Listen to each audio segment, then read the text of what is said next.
A seeker has heard that the wisest guru in all of India lives atop India's highest mountain.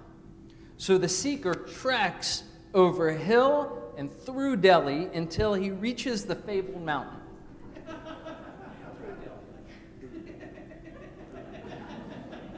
It's a real story. It's incredibly steep, and more than once, he slips and falls. By the time he reaches the top, he is full of cuts and bruises, but there is the guru, sitting cross-legged in front of his cave. "O wise guru," the seeker says, "I have come to you to ask, what is the secret of life?" "Ah, yes, the secret of life," the guru says. "The secret of life is a teacup." "A teacup? I came all this way up here to find the meaning of life, and you tell me it's a teacup?"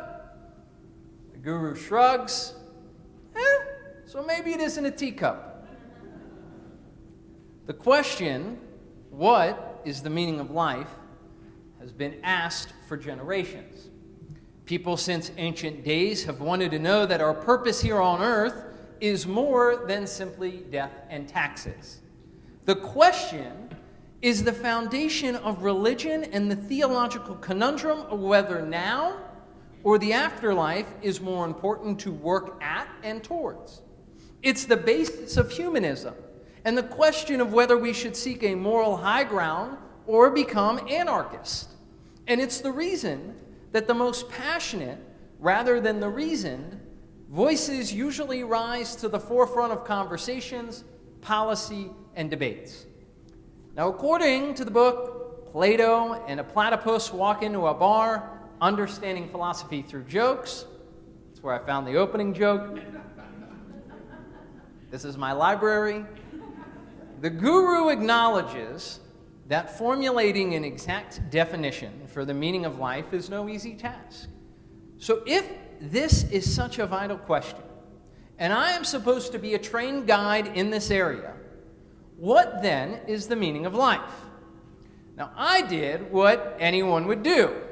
I asked my phone. So I'm going to ask my phone again right now so you can see if I can actually figure out how to use my phone. What is the meaning of life? Life, the condition that distinguishes animals and plants from inorganic matter, including the capacity for growth, reproduction, functional activity, and continual change preceding death. Pretty easy definition. Now, I'll ask him again just to make sure. What is the meaning of life? I'll tell you. I didn't find anything for what is the meaning of life, I'll tell you. I didn't find anything for what is the meaning of life, I'll tell you. So I did this quite a few times at home. You can imagine the joy my wife must have had when she heard me doing this. But the one in which you got the first time I asked the phone was the literal definition. Life, the condition that distinguishes animals and plants from inorganic matter, including the capacity for growth, reproduction, functional activity, and continual change preceding death. Now, there's also one that comes up, which is a more meaningful definition. Try and be nice to people. Avoid eating fat. Read a good book every now and then. Get some walking in. And try to live together in peace and harmony with people of all creed and nations. There's the ironic. To think about questions like this. The mocking. I find it odd that you would ask this of an inanimate object.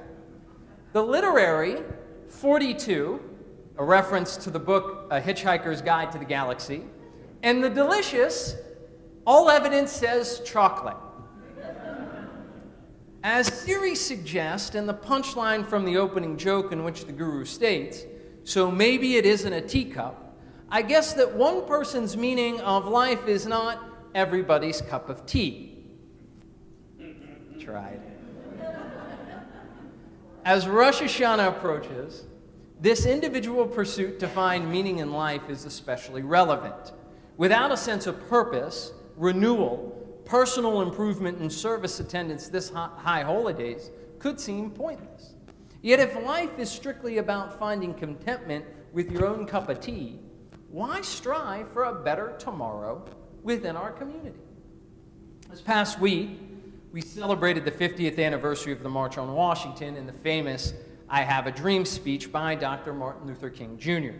His words are just as much needed today as years ago. The speech charges us to openly accept each other, no matter our differences, and reminds us of what's possible when we all work as one. Yet without his voice and that passion for the betterment of humanity, the silence, rather than the shift to change the status quo, would have ruined us. Now, Rabbi Joachim Prinz, in introducing Dr. King that afternoon 50 years ago, expressed these exact sentiments when he shared, "When I was a rabbi of the Jewish community in Berlin under the Hitler regime, I learned many things. The most important thing that I learned under those tragic circumstances was that bigotry and hatred are not the most urgent problem. The most urgent, the most disgraceful, the most shameful, and the most tragic problem is silence." Now, seeking a better tomorrow for everyone helps to secure everybody's cup of tea. And this can only be accomplished when we are outspoken against the injustices that plague us. Speaking out against a judge that blames a 14-year-old victim and gives a known rapist a 30-day jail sentence this past week. Making a call to volunteer to help this community in some capacity. Standing up for the stranger who might look different from you but needs a helping hand. We can do this. We can be the voice for the oppressed. We, like those 50 years before us on the Mall of Washington, can be the instruments of change.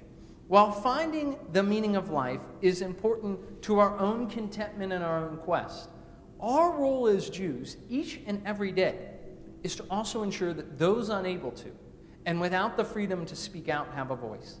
So as we move to Rosh Hashanah this upcoming week, let us stop being silent.